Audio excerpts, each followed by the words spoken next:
हो जाएगा, पुराना पेड़ में नहीं होगा लेकिन नया पेड़ में होगा।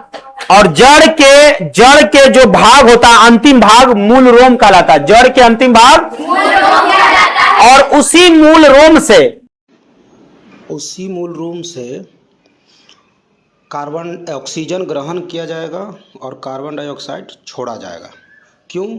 ये सिर्फ शुरुआती के दिनों में होता है, जब पौधे का अंकुरित होता है। उस समय जब पौधे जमीन के बीज जो होता है ज़मीन के नीचे रहता है, तो उस समय यह ऑक्सीजन ग्रहण करता है और कार्बन डाइऑक्साइड छोड़े जाते हैं।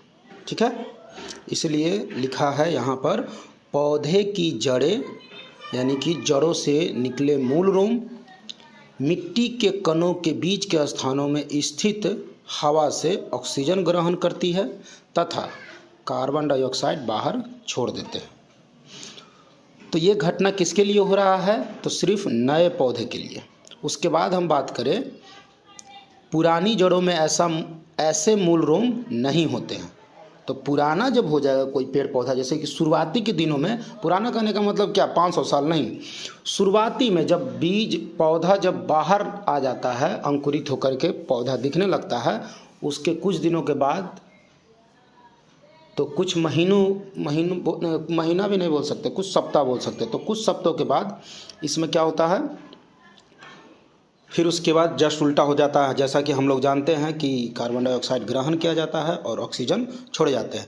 लेकिन ये घटना उसके लिए बताया जा रहा है जो पौधे नए होते हैं, जो शुरुआती दौर में होता है, तब इसके लिए नियम है कि ऑक्सीजन ग्रहण करता है। ठीक है, यहाँ पर प्रकाश संश्लेषण की क्रिया नहीं होने के कारण यहाँ पर CO2 बाहर आएगा और ऑक्सीजन ग्रहण किया जाएगा। और ये घटना है जलीय जीव में भी, जलीय पौधों में भी होता है। जो पौधा जल में है, जो पौधा कहां है? जल में है, तो उसको प्रकाश संश्लेषण करने के लिए प्रकाश नहीं मिलता है। अब मान लीजिए कि समुद्र के नीचे है और वहां पर प्रकाश नहीं पहुंच पाया, तब वैसे स्थिति में वहां पर प्रकाश संश्लेषण की क्रिया नहीं हो पाएगा। तो क्या करेगा? ऑक्सीजन ग्रहण करेगा और CO2 गैस मुक्त करेगा। तो प्रकाश संश्लेषण की क्रिया होगा तब ऑक्सीजन बाहर आएगा, अन्यथा जैसे हम लोग क्रिया कर रहे हैं वही क्रिया पेड़ पौधा भी करता है। समझे? इसलिए आपकी दादी नानी जो भी है